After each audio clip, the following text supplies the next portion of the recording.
This episode of Power Women of the Trades is also brought to you by Forrest Perry of Forrest Perry Digital Marketing. Want to generate more leads for your service business? Trust his team to deliver quality new customer leads and protect your brand online. Check out perrymarketing.com today. Hello everyone. We want to give a quick shout out to our amazing partner, Rilla, the game changer in the home service industry. Rilla's virtual ride-along software means no more physical ride-alongs. With Rilla, you can coach your team virtually 100 times faster and boost your close sale rates like never before. Don't miss out. Join the movement today and watch your sales soar. Visit rilla.com/PWT to learn more. Most businesses' online presence is boring, and by being boring, they're losing out on potential sales and customers. Being interesting and exciting is what draws customers in and gets them to buy from you. But it's hard to be interesting online when you're focused on running your business and taking care of your customers. It doesn't have to be this way. We have the key to unlocking the solution to your problem. Key Heart Marketing can help take your business from boring to brilliant on social media. We can vouch for them. They run our podcast socials. If you want to have a strong social media presence that allows customers to know, like, and trust you, connect with Key Heart Marketing at keyheartmarketing.com. Welcome to Power Women of the Trades podcast. This show is all about breaking barriers and changing the game. Our guests will feature some of today's most successful female entrepreneurs and other advocates of our industry as well. Because if there's one thing we know for sure, female-led entrepreneurship drives change on multiple levels. We want to empower women in the trade industry like you so you can maximize your potential, stay balanced, achieve long-term success, and claim ownership over your life. Let's get started. Welcome back to Power Women of the Trades podcast with Cassie and Heather. Today we are with Amanda Zink from Air Control Home Services. Hey, girl, hey. Hey. Good morning. Awesome. I'm excited, Amanda, to have you on the show. I've known you for years now. And we were chatting, like, you've been on the show before with a group of us that were like a PBOD, Personal Board of Directors, with Nexstar, a group of women. And now here we are on the other side, just us hanging out. So tell us your story. Sure. You want me to start from the beginning, how I got involved in the trades? Okay. So my plan was never to be part of the trades. My parents had originally started this company, my dad's second generation in the trades, and they had started this company in 1990. I had watched their struggles trying to grow the business and just how tough it was.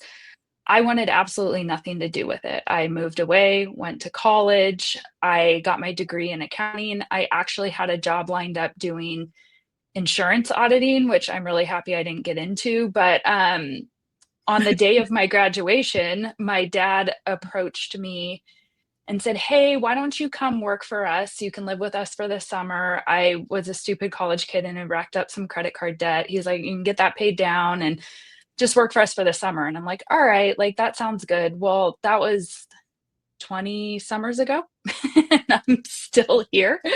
So I wouldn't change it for the world. It's been a wonderful experience working alongside my parents, my brother. We are now the co-owners of the company, but it definitely was not in the cards for me. I had different plans for sure. That's awesome. So what took you to, you and your brother bought the company from or took it over from your parents? How did that manifest? So that's funny too. My brother came to work for my parents in 2004. I came to work for him in 2005. And so we had been here for quite some time. The plan was always to take over the company, but we really didn't have a clear plan in place. We just knew we wanted to eventually take it over. And it was end of 2018, beginning of 2019. My dad approached us and basically just said, "Hey, I'm done. Like, I want out. You guys need to buy this business from us. Basically, shit or get off the pot. You can say that on this, but and so January 1st, 2019, we bought it from our parents. They wanted to travel, they wanted to do all kinds of things. And then, of course, COVID hit, and we initially were like, what did we do? Like, so how was that? You take over, and then your first basic year of ownership, COVID hits. Was it like a pure panic? It was pure panic. I was for sure like, what did we do? I mean, we had been in the business, so we understood how it ran, but it was totally different when it was Yours. you were really making the decisions. It was yours. And so we were in this weird transition with our team of, okay, now we're the owners. Like, they knew it was coming, but like, now we're the owners. Now we're making the calls. We didn't want to mess up. The great thing about it is our parents didn't come in to work during that time frame, but of course they were, we could contact them. We'd go over to their house, we'd give them calls. And so they were a great sounding board. Like, I don't even know how many FaceTime calls we had, like, just to hop on and try to make some decisions of what we were going to do. And as it turned out, we had incredible growth during that period. It ended up being a great time for us. But that first probably 9 months or so, it was rough. It definitely put our relationship as a brother and sister of like making decisions to the test. Luckily, we were always in alignment on things, but it was an interesting time. How do you think, like, what have you done since then to make it your own? Like, it was my parents' company before, now we're second generation tech owners, right? And there's always some type of something that shifts there that is, we're the same company, but now it's our company. What changes did you make to make it your own? That's a really good question. And I think one of the biggest things we actually did was we joined Nexstar. So a lot of the things that we put into place were actually Nexstar processes and procedures that we just kind of needed as we had that crazy growth. So I think really just, not that it wasn't structured before, because my parents had done a great job, but we had put the plans into place to structure for more growth, more rapid growth. I think really just going down that path and saying, okay, we need help here. We need to figure out how to grow this. And we need to look outside for that. Yeah, for sure. So when you took over, what size company was it? We had just finished, I believe it was right between $6 and $7 million. We had just finished. And then now what do you guys do? We're budgeting for 20 million this year. Awesome. Wow, that's awesome. Yeah. Great growth. And I always like to throw it in. This is my little, like, we're in we serve a population of 150,000 people. So it's a pretty small population that we serve. So we're really proud of the size of company that we've been able to get to. Yeah, that's incredible. Like, for that demographic, 100%. Yeah. And then you're in the Lake Havasu area? We are. So we get a ton of snowbirds. We get a ton of people that come here for the fall and the winter. And then we also get a lot of Californians. So we have a lot of second homes, which has its own challenges of kind of managing. Yeah. Or like, do you service a lot of like Airbnbs? And yes, we get a ton of that. Yeah. So that's interesting to me, because there's so many people that are like, we don't mess with the landlord tenant situation or this situation or that. And it sounds like you have to, because that's going to be a good portion of your business. So you're like living proof that you can have those relationships. Yeah. How have you structured that? What was that? How have you structured that? Because what Cassie said is really true. There's a lot of home service owners that don't want to deal with that landlord tenant situation or real estate sales or things like that. Or you're saying second homes. Means, you have an opportunity to do maintenances when they're not there. But how do you do that? So we don't deal with property management companies, but if we have a tenant landlord situation where we can work directly with the landlord, and a lot of the landlords are in California or some other state, and we can work with them directly and get approval from them and credit card numbers on file. We do a ton of that. And the crazy thing about Airbnbs, especially this time of year, is they are booked. They are busy, they are booked, and those homeowners don't want to miss out on those reservations that they have. Mm-hmm. They don't want the negative reviews if they aren't able to fulfill the reservation, or the vacationer comes into a 100-degree home. So they want it taken care of. Like, So they how need fast can you get it done? Like, Yeah, so they need a I don't care what the priority. cost is. When can it be done? Yeah, so it sounds like that at least they're smart. You've got smart Airbnb or business owners there. Like in our area specifically, obviously there's some Airbnbs in Tulsa area, but who's coming to Tulsa to vacation, right? Yeah. Unless you're coming for family, or you're Heather and you work here, but right, you're not coming to Tulsa to vacation. So like in our scenario, our experience is those owners typically want that demand service, but they don't necessarily want what comes with that, because our price is going to reflect our availability.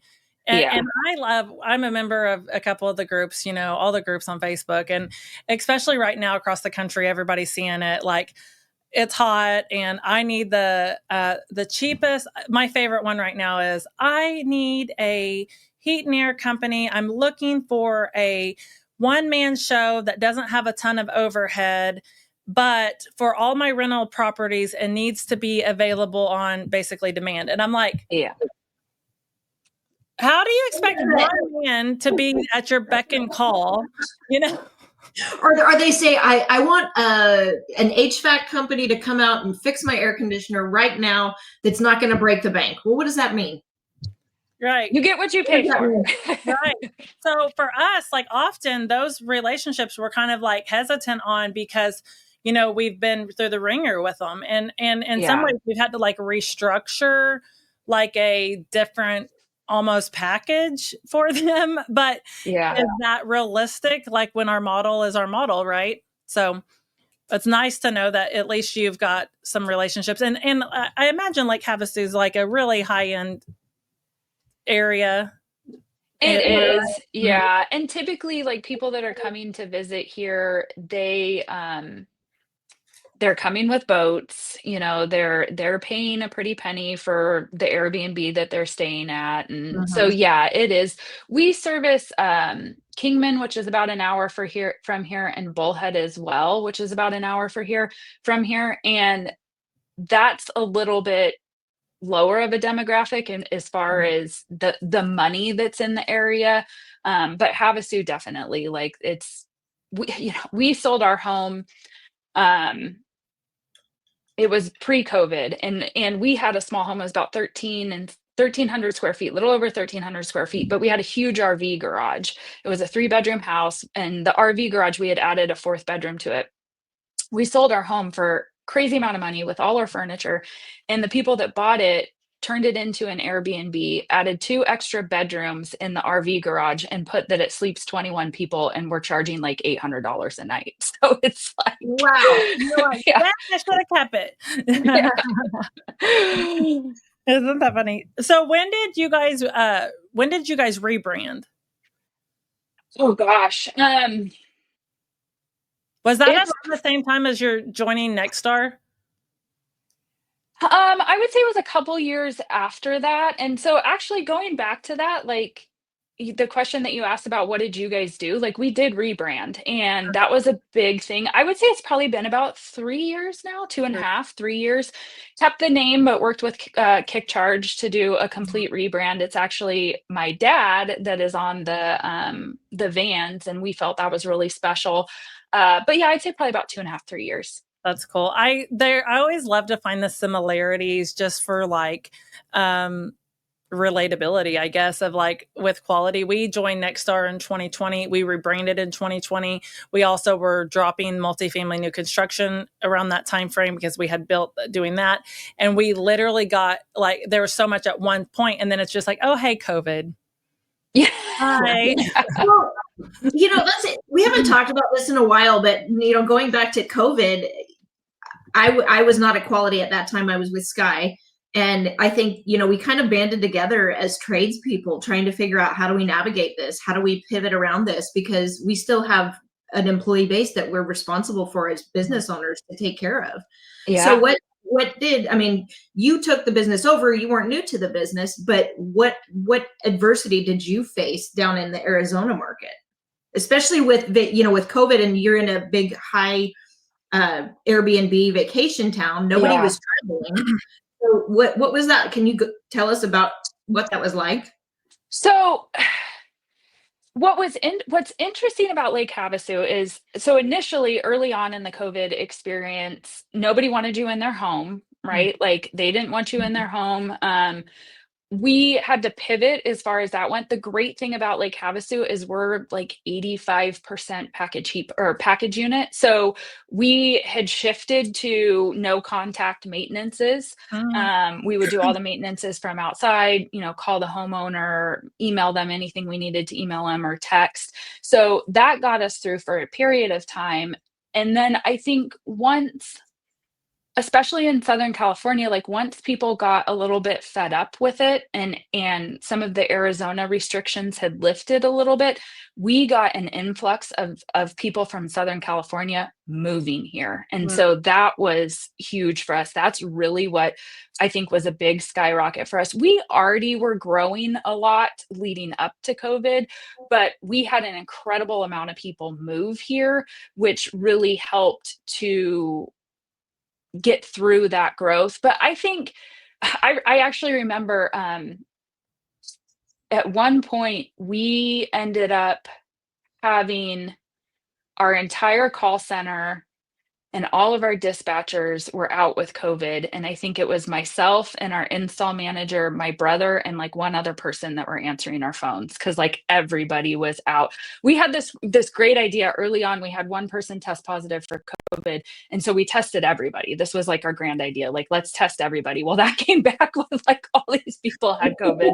And so all these people were out, and it was an interesting time. Isn't it funny to like reflect on that time frame? Because like there were so many, we didn't know like if we were coming or going, we didn't know what we were supposed to do, how we were supposed to respond, what are the CDC guidelines now, what are we supposed to do? And then I remember when like the CDC guidelines kind of stopped and someone was like, do you want me to test? And I'm like, I'd prefer you not to. You don't. I mean, well, we had one, but the poor guy, first guy that had COVID for us, he tested positive, and then we had told him, because we didn't know any better, we're like, hey, you can't come back until you get a negative test. So he had done his quarantine time, and then like every like few days he was going and testing, to the point anytime they would test him, his nose would just start gushing blood. And finally like the health department was like, you don't have to test this guy, like you're not going to get a negative test for a number of weeks. As long as he's quarantined for the time frame, he can come back. And I'm like, I am so sorry. Like, I didn't know that. Isn't it crazy? Like we went through the same thing too. We didn't, because nobody really knew for sure. And none of us have been alive for the first pandemic. Yeah. And so, especially when you have COVID, take out your entire staff, which that happened to us at Sky in 2020, or I would say it was actually 2021. It just rampant through the office. Yeah. Mm-hmm. It was the same skeleton crew like you were talking about, just to get through. And then, trying to keep the employees safe, not wanting to, have an employee accuse us of doing something unsafe or forcing them to do something that they didn't feel comfortable with. I mean, it was really stressful. It's crazy. I think that's like one of the biggest things is managing all the personalities and the concerns, and, where on the spectrum people were at, it's tough. It's tough.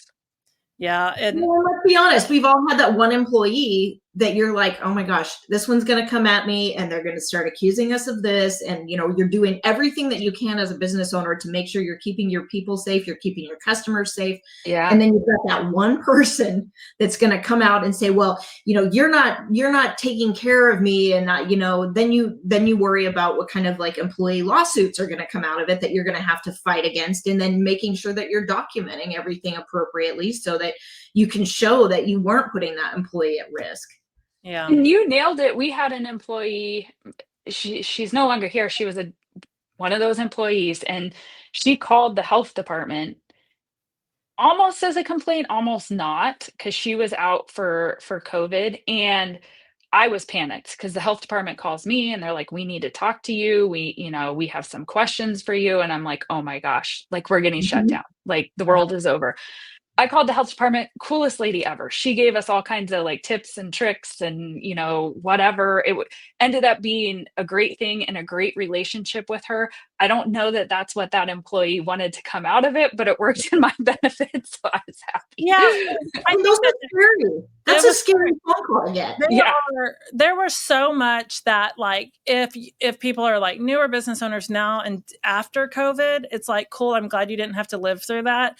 But then the rest of us that did, I'm thankful we did because I think it Yeah. really made like it said who was going to make it or break it. Yeah. And because we were in such uncharted territory, and we've been able now when people are like the economy and it's like this and that. And I'm like, listen, if we made it through COVID, you cannot scare me. Totally. Yeah. Like you can't, like, yeah, I know. Remember when we didn't know if we could freaking go to people's houses and we had a board Yeah. pulled, or we were turning down people because like literally I think it made us more resilient and I think so. better leaders. And I know for myself, I can attribute specific things that I learned how to control myself better. And I used to be I can still be a hothead for sure. I've always been opinionated, but I used to be a like really lash out leader, and I'm not that person anymore. But I grew, and I think Yeah. so many things I can point back to my lessons of COVID that taught me how to be the leader today. Isn't it crazy? Like when you think about how I think a lot about leadership growth and the leadership path and like where you start and how you grow and change, and it is those things like the big things like and small things too, but the COVID type stuff that it's like I think one of the biggest things for me during COVID was how important communication is. Mhm. Like we Yeah. communicated a ton with our team, and Mhm. it still plays into the leadership that we have today of like how do we make sure that we're trickling messages to the entire team because we're bigger now, we're not the size that we were now or before. And yeah, so I think it's interesting how that stuff affects you down the road for years and lifetime. Okay, so I have an interesting piece of this that just happened to me last night, and where I think a lot of businesses kind of screwed up after COVID because there were so many things that we thought of outside of the box to remain to keep business flowing, right? And this is not in our trade space. But yesterday, when I needed dinner last night for my family, and you know how it is running a heat and air company in summer, like we might as well we're door dashing or ordering out every day. Same. It would be cheaper for us to have a chef, like I think, Yeah, honestly. But so every day, and so we had gotten home late. Oscar's mowing. We live 30 minutes from town, really. So I'm like, what are we going to get? And I remember I was like, oh, I forgot. I used to order this family meal pack of fajitas from this Mexican restaurant during COVID. And so I called them and I'm like, hey, can I order 2 trays of the family fajitas? And they're like, we only did that for COVID. And I'm like, why? You know? Why? So, I mean, whatever. I figured it out. I ordered 4 orders or whatever, and it made the thing. But how many businesses have we seen that had these really accommodating offers and then they stripped them back for whatever reason because they wanted people back in or they wanted whatever? But that honestly helped propel you in that time frame. And this world is all about accommodation now, right? Like yeah, instant gratification. What's going to make my life easier? So to me, I wanted to be like, I need to talk to your owner, and I'm not trying to be a Karen. I'm just trying to say, like, listen, a family meal, a family fajita. It was the same thing when we were on vacation last week. We had 18 people with us in Seaside, Florida. And if you've been to Seaside, Florida, I can just tell you that you're not getting in a restaurant with 18 people. Okay. Cause like it ain't happening. And every night it's like we didn't want to cook. So Do you know how amazing? I'm like, I need to open a restaurant down here that just sells family size meals. Yeah. But I can relate. Can you think of something like, or another business that had done something through COVID that they've stripped back now, or in your own business, what have you done that you strip back now, and has that affected you? You know what I mean? Like, I hadn't really thought about it until I started thinking, like, they took away my family fajitas, Well, I know that we during that time we started doing Zoom CA appointments, comfort advisor appointments. We're doing them through Zoom, and after COVID, that stayed kind of something that we were willing to offer for a landlord tenant type situation. Just we always want to be, face to face with the customer when we can be, but if we can't for whatever reason, or you've got, a homeowner who's got a compromised immune system, they don't want anybody in their home. We figured out, we could do a Zoom or, a Teams, meeting with them and get measurements and at least be able to still provide estimates. And a lot of people did that in our space, and then they dropped it. Yeah. And I think that is a great point. Like, I talk with our team a lot about, I think sometimes we put so many rules in place that we make it difficult for a consumer to deal with us. And I think COVID was one of those times that we took that time to say, how and what do we need to do to make it the easiest that we possibly can for somebody to deal with us? And really, we should still have that mindset now, because people are busy. And that's what I always tell my team is, I'm extremely busy, but I'm also a bougie customer. I'm going to spend the money to make it right. So how do we accommodate that type of customer? I'm not a jerk. I just want it to be right. And I want you to make it easy for me. And if you don't make it easy for me, I'm going to go someplace else. So, we need to figure out a way to do that. Say that stuff all the time. Like, I, as a customer, don't inconvenience me. Don't reschedule me 4 times. Yeah. Meet me. I'm not going to shop you out 12 times because I don't even want to deal with you. Honestly. Correct. I don't even want to, so whenever, our techs are like, well, or our salespeople are like, well, it was a one-legger, or it was a this or that. I'm like, have you really talked to these people? Because they don't want you to be waiting on you. They don't they don't want to have to meet you around your schedule. We have to leave work and run out there. Yeah. It's so funny. It's so funny, but you're not wrong. We make rules because of something silly. Yeah. Right outside my window currently, there is something happening. Kaylee, can you just hang on 2 seconds? Pause for 2 seconds. 2519.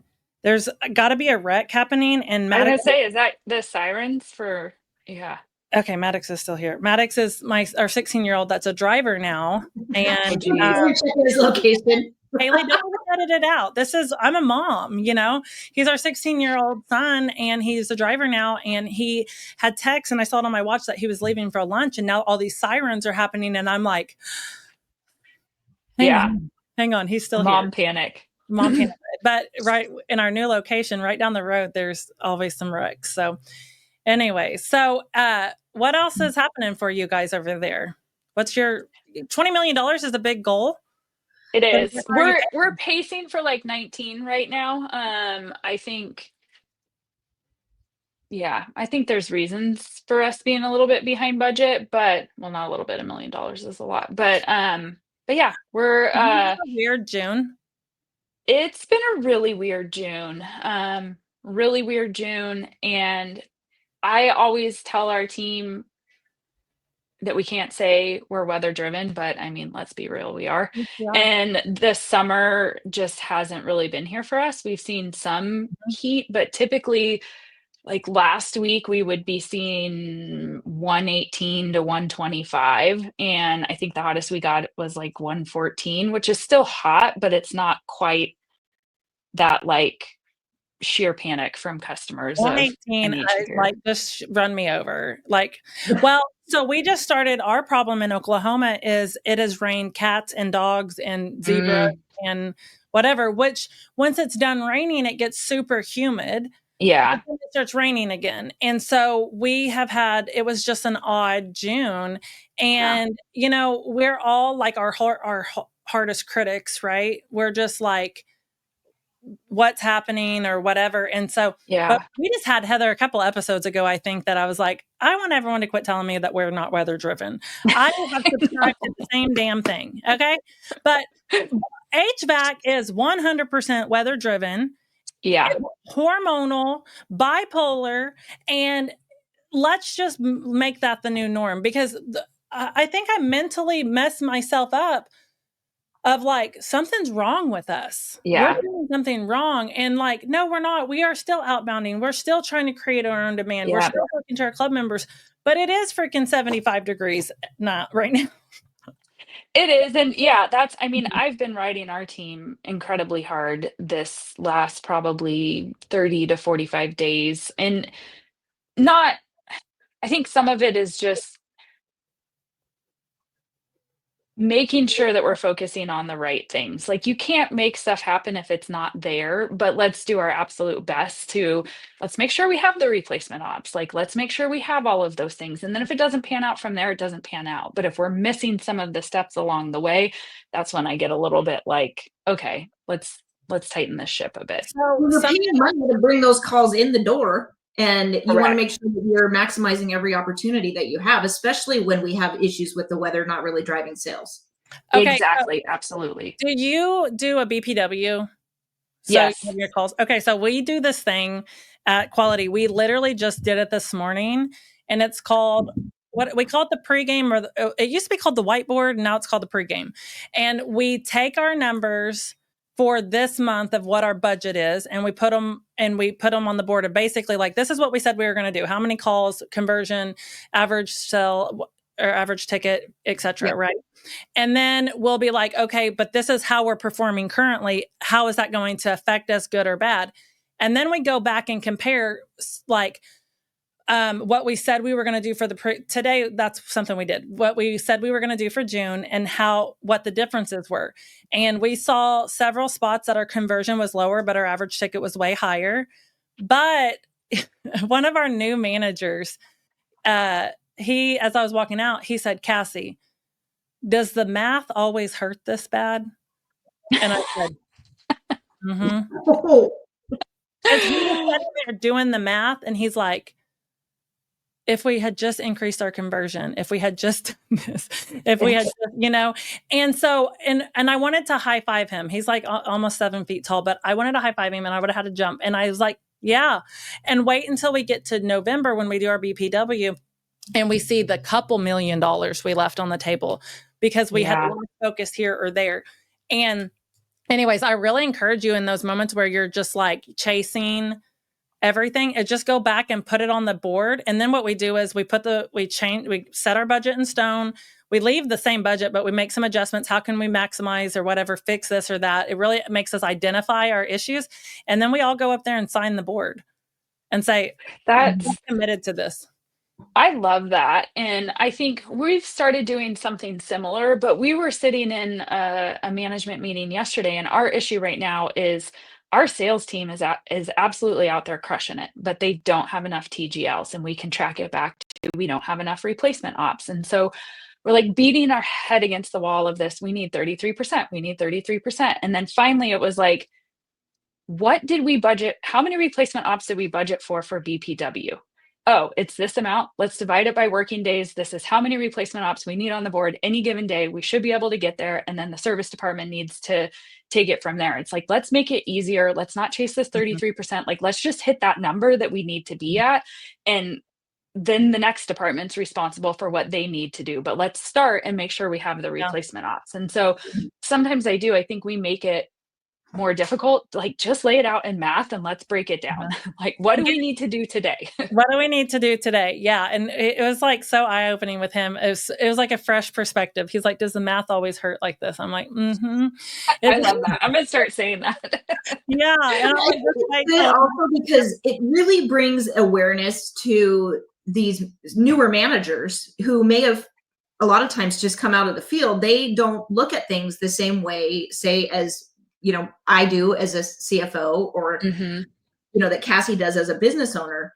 When we can get our entire management team to understand how, your conversion rate or your average ticket, or, not maximizing an opportunity can really add up to $1 million, then I think you gain more buy-in from your entire team, and then they start digesting it. You're $1 million off pace, and you'll find it, and you'll know Yeah. that. And then, but like you said, you have to go backwards and find, like, okay, I was riding the sales team's ass and they were okay, but they were better than I thought in one department, but nobody had identified that yet, that we didn't have enough calls in that department to begin with, but we thought we did because we had enough calls, but not enough of the right calls, right? Yeah. And so, we know that, Yeah. but we get to, there's too many. I don't know how many calls y'all book a day, but we're booking like 90. And that scares the crap out of me, right? And so, of course, we're going to forget some of the basics. Of course, we've created a rule that didn't make any sense or whatever. Yeah. And I think it is hard. And Heather, I think you nailed it. Like, you basically just described the path that I'm on right now. Is, I think, through rapid growth, we have put a number of people into leadership positions that either have never been in leadership positions before, or they've never been in the trades before. And my journey right now is figuring out how to help them see that picture, see that if we just had this many more replacement ops, we could have hit budget, or if our conversion rate was just 3% higher, maybe we would have been here. And it's a tough journey, because not everybody understands or learns the way, like for me, not everybody understands or learns the way that I teach. So I have to figure out how to get to them. And that's a tough journey to be on. Yeah. What's helped us, I think, is you're probably a lot like me, Amanda. A lot of things have been taught by me. Yes. And now where we've gotten better at these things is our other leaders are helping teach, because they are better at explaining it this way.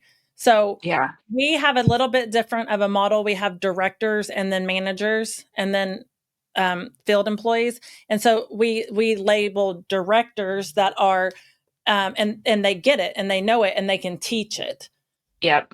And they're going to teach it. I was today in the meeting, Aspen had kind of taken over on this one piece, and I knew where she was going, and she was teaching these new field managers this specific thing. And she was explaining it in a way that I wouldn't have explained it. But previously, and I think that's like where you have to like grow as a leader and kind of like let go sometimes of, and I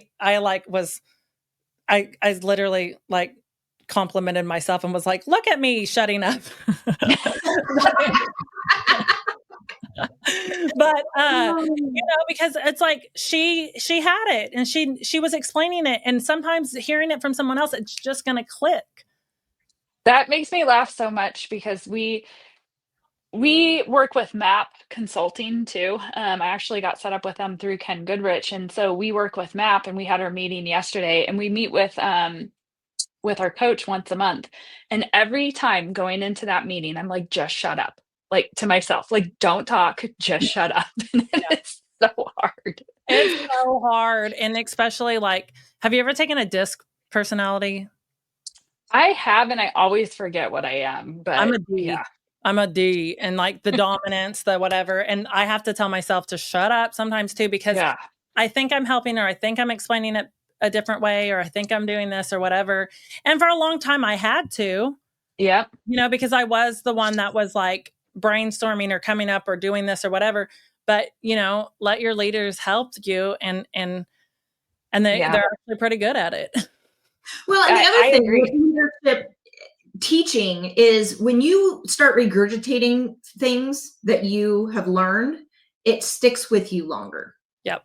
You really truly are able to digest it when you can re-explain what is in your head. Totally. I 100% agree with that. But it's not an easy journey developing leaders, and it's just, for me, it's not. Well, if it was, everybody be doing it, right? Right. Oh yeah. I was watching a TikTok the other day, and it was like, everyone wants to be a leader until this happens. Exactly. Or until this happens. And I was like, oh, amen, brother. Amen. We had a plumbing manager that he was our best plumber, promoted him to plumbing manager. He was in that role for a couple of years and he struggled. He is a air control guy through and through, like team member through and through. Mhm. And he ended up going back out in the field probably about 4 to 6 months ago. And I caught him out here this morning, was chatting with him, just asking him how things are. And he's like, you know what? I am having so much fun. I am so happy being back in the field. Like Mhm. leadership, leading teams, managing is not for the faint of heart. I'm like, amen. Amen. You know, but good on him for recognizing that. Yeah. You know, he's still Yeah. a great team member, and management isn't for everyone. It's Mhm. I think a lot.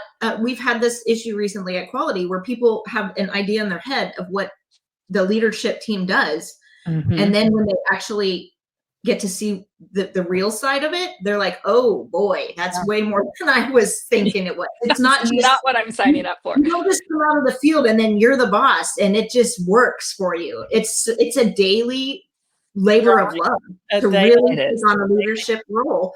It's less money typically than they can make in the field, and it's more Correct. hours. Yeah. And more Yep. hours. It's a trade of hours and locations for your hours sometimes, but it's different. It's a totally different mindset. And when we just promoted a couple new managers, that was one thing that I really reiterated is like, it is a labor of love. It is like really like finding out as a leader who you are and your goals and helping people find their goals. But it's a significant shift of what you're used to.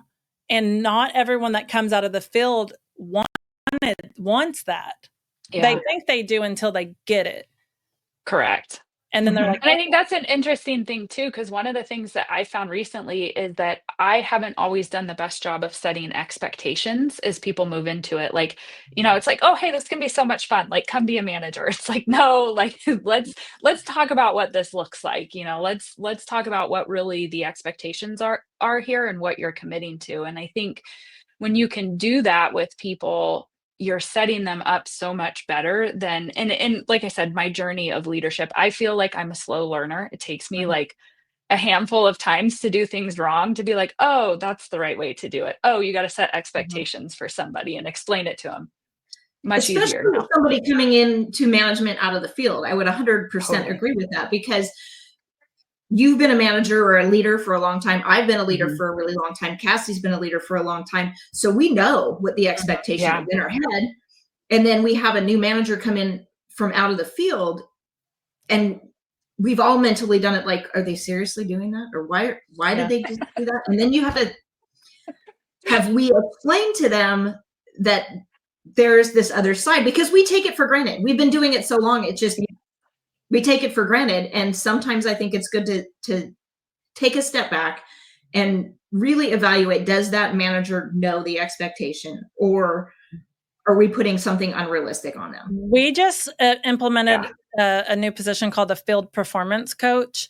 And it's a technician that's in the field that's now an extension of the leadership team that will help like train new employees in the field. Through service system, technical, et cetera, but is I love that. kind of like joining together the separate meetings, separate, they'll have their own with the leadership. And the goal is to develop future leaders or identify that that's not what they want, but also merge the office team with the field team a little bit better. And that's really was super exciting for our team. And I think that it'll be that next step of like helping us define future leaders. Yeah. I love that. You're going to have to let me know how that goes. Yeah, for sure. Well, Amanda, it's been so fun catching up with you. Are you going to super meeting? I am not 100% sure I want to, but I don't know. Hopefully. It's like, conference season. I love super meeting, so we're always going to go, but I'm excited about Colorado. So yeah. Oh, me too. I spent a lot of time flying from Oregon to Florida, and it was just like the fall of last year. I'm like, can we just have something on the West Coast? Heather's like, that's only a 2-hour flight, Cassie. That's so exciting. I'm like, great. I go to Tulsa. I can't even get a direct flight from Portland to Tulsa. Oh, geez. Yeah. It's an all-day thing, even though it's not that far. But for some reason, I either have to fly through DFW, which is always horrible because for you, for me, it's just horrible. The weather's always bad, or through Denver. Yeah. But it's always a connecting flight, and it's just like, can I just fly straight to Tulsa? It would cut off 4.5 or 5 hours of my day. Yep, that's so funny. Awesome. Well, it was great catching up with you. I hope we can catch you at Super Meeting or another one of the industry events. And we will see you next time, girl. Sounds good. Thanks, ladies. Thanks, Amanda. This has been Power Women of the Trades. Like what you hear so far? Leave us a review in Apple. And make sure to listen to our other episodes wherever you enjoy listening to your podcasts. Thanks for listening, and we'll catch you on the next one.